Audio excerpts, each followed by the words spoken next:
Now, more fallout from the NSA thanks to the FOIA request by the ACLU. The NSA was forced to release thousands of documents that reveal countless instances of inappropriate behavior and data gathering. The NSA released these docs quietly, though, on Wednesday, Christmas Eve. I was joined earlier by RT correspondent Lindsay France. I first asked her why they released the documents on Christmas Eve.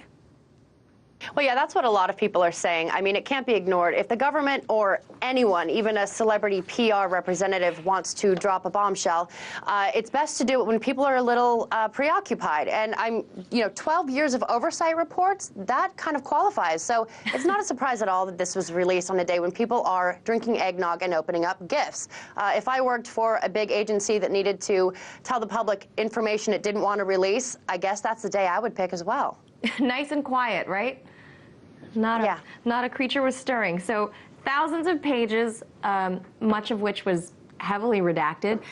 Somewhere in there, was there anything in that report that caught your eye, any special interest to you? Yeah, there's a lot of... In the documentation, there are reports, obviously, of sloppy or shoddy work. You're going to get that in any sort of a report. But it's the importance of the projects these people are working on that's very worrisome. The most worrisome part, I think, for a lot of people who have taken a look at the news reports surrounding this, and certainly the documentation itself, is the targeted issues they've had with employees. There was one U.S. Army sergeant who used an NSA system to target his wife.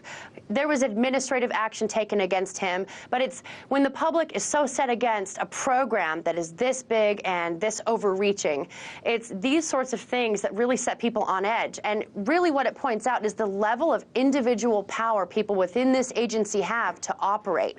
And that's a huge worry right now. And of course, with this report hitting, it's going to be written about for a while and certainly talked about. So really, it's the level of individual power that's concerning. Certainly. And now, what has the NSA said in response to this? I mean, what can they say? Well, you might guess there, Manila, they didn't say a peep about the Christmas release. Probably pretty smart on their part. But one of the things they did say in a statement, a spokesperson said, these materials show that over a sustained period of time, the depth and rigor of the NSA's commitment to compliance.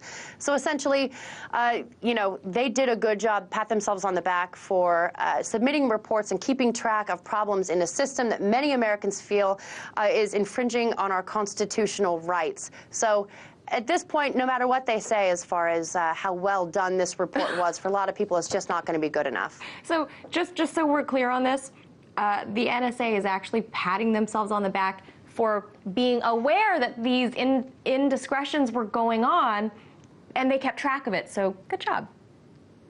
It's record keeping at its finest, apparently. Wow, awesome. All right, thanks for that. That was RT correspondent Lindsay France from our LA studio.